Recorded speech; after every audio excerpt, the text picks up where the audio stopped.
ICC ने Indian कप्तान सूर्य कुमार यादव को मैच फीस का 30% जुर्माना किया और कहा है कि उन्होंने सियासी गुफ्तगू की। अब दूसरी तरफ हारिस रऊफ को भी 30% जुर्माना किया, शाहजाद अफरान को छोड़ दिया।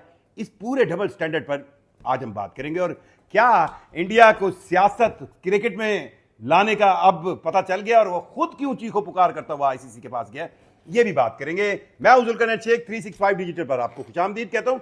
14 सितंबर को जब पाकिस्तान और इंडिया का मैच हुआ था तो उस मैच में सबसे अहम तरीन जो एंटी स्पोर्ट्समैनशिप नजर आया था, जिसको पूरी दुनिया ने महसूस किया, बयान किया और उस पर इंडिया को शर्मिंदा किया, वो था कि जी हाथ नहीं मिलाएंगे। ना मिलाए, बिल्कुल नहीं मिलाया।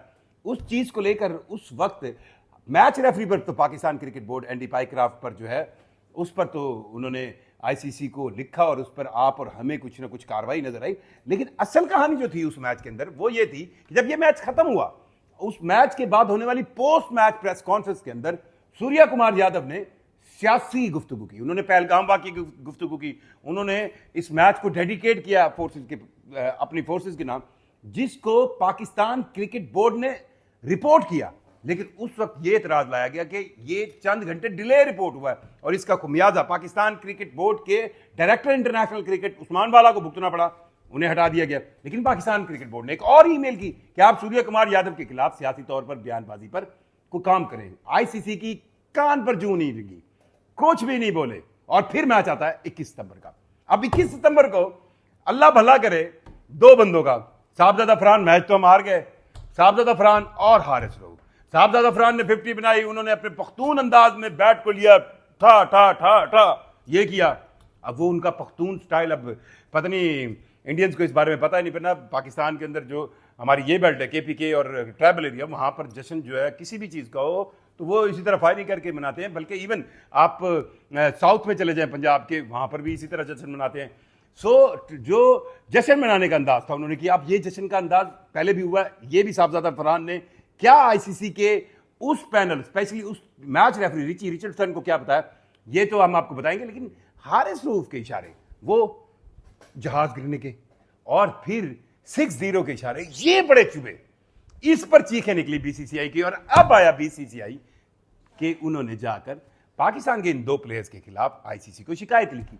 अब देखें डबल स्टैंडर्ड देखें आईसीसी के, क्योंकि उन्हें अब लगा कि अब हमारी बेइज्जती हो गई है तो हमें इनको बुलाना है। तो अब ये कैसे हो सकता है कि आपने अपने कप्तान जिसने सियासी गुफ्तगू की और कोड ऑफ कंडक्ट की लेवल 4 की ब्रीच की, जो पीसीबी 2 बार ईमेल कर चुका था, उस वक्त तो आपको याद नहीं आया। फिर अब उन्होंने इस पूरे मामले की 2 सुनवाई की। एक तो हुई जुमेरात के दिन जहां पे सूर्य कुमार यादव पेश हुए। अब सूर्य कुमार यादव जब पेश हुए तो उनके पास ऑप्शन नहीं था, क्योंकि उन्होंने, पूरी दुनिया ने सुना, ये रिकॉर्डिंग खुद एशिया कप के पास मौजूद है, एशियन क्रिकेट काउंसिल के पास, हर चीज की ऑनलाइन चीजें पड़ी हैं कि वो आए प्रेस कॉन्फ्रेंस में, उन्होंने सियासी गुफ्तगू की।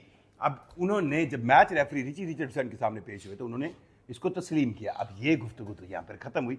इंटरेस्टिंगली जब आई बारी पाकिस्तान के उन 2 खिलाड़ियों की, हारिस रऊफ की और शाहजाद अफरान की, तो मजा आया। शाहजाद अफरान ने तो वो जो मैंने आपको बात की, उन्होंने 2 दलीलें दी आईसीसी के मैच रेफरी रिचर्डसन को कि एक तो उनके इलाके पख्तून जो है जिससे वो बिलोंग करते हैं, वहां पे जश्न को इस तरह मनाते हैं। और फिर उन्होंने मिसाल दी, पता किसकी, उस इंडियन प्लेयर की जिसको वो लेजेंड मानते हैं, लेजेंड भी है, बहुत बड़ा प्लेयर है जी, MS धोनी की, जिसमें उसने कई बार इस तरह अपने बल्ले को बंदूक बनाकर सेलिब्रेशन की। तो उन्होंने कहा इस तरह तो पहले भी हुआ और उस पर कभी आईसीसी ने कोई जो है एक्शन नहीं लिया।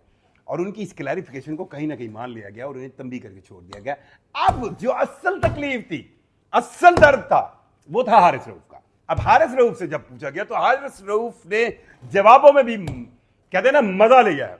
उन्होंने सबसे पहले तो जब उनसे ये कहा गया कि आप 6-0 के इशारे क्यों कर रहे थे, तो उन्होंने कहा आप बताएं मैं क्यों कर रहा था। उन्होंने कहा था 6-0। रिची रिचर्डसन ने कहा इसका मतलब कुछ और है। उसने कहा आप बताएं आप क्या मतलब ले रहे हैं।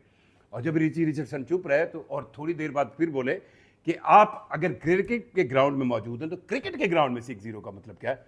तो सिंपली हारिस रऊफ ने कहा 6-0 का मतलब 6 का मतलब छक्का और 0 का मतलब कि बॉल जो है वो बीट हो गई या डॉट बॉल हो गई। और मैं शायकीन को यही जवाब दे रहा था कि छक्का नहीं लगेगा डॉट बॉल होगी, छक्का नहीं लगेगा डॉट बॉल होगी। अब समझ तो सारी आई रिची रिचर्डसन को, अब वो क्या बोलता, लेकिन इस जवाब ने उसे लाजवाब कर दिया।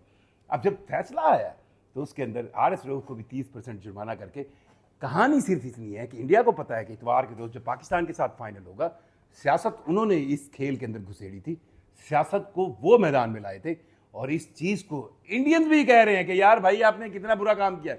ششی تھرور جو کہ کانگریس کے رہنما ہیں، انہوں نے کہا کہ بھائی یا تو آپ میچ کھیلتے نا کھیلیں تو پھر سپورٹس مین اسپرٹ کے ساتھ کھیلیں، اور اب انڈینز کو سمجھ آ گیا کہ اگر وہ سیاست کرکٹ کے اندر لائیں گے تو اس کا جواب جب پاکستانی دیں گے تو وہ بہت چیخیں گے، بہت چلائیں گے۔ بہرحال آئی سی سی کے اس دوہرے معیار پر بھی کئی سوال اٹھ رہے ہیں۔ پہلے تو انہیں خیال ہی نہیں آیا اتنے دن کے سوریا کمار یادو نے سیاسی گفتگو کی، لیکن جب انہیں تکلیف ہوئی حارث رؤف کے ان اشاروں سے جس کو سوشل میڈیا پہ بہت زیادہ لائک کیا گیا ہے، تو اس تکلیف کے بعد اب ان کے پاس طریقہ فیس سیونگ کا یہی تھا کہ انہوں نے سوریا کمار یادو کے خلاف بھی 30% جرمانہ اور حارث رؤف پر بھی 30% جرمانہ کیا۔ اپنی رائے سے ہمیں ضرور آگاہ کیجیے گا۔ مجھے ضرور کرنا چاہیے کہ اجازت دیجیے۔ اللہ حافظ۔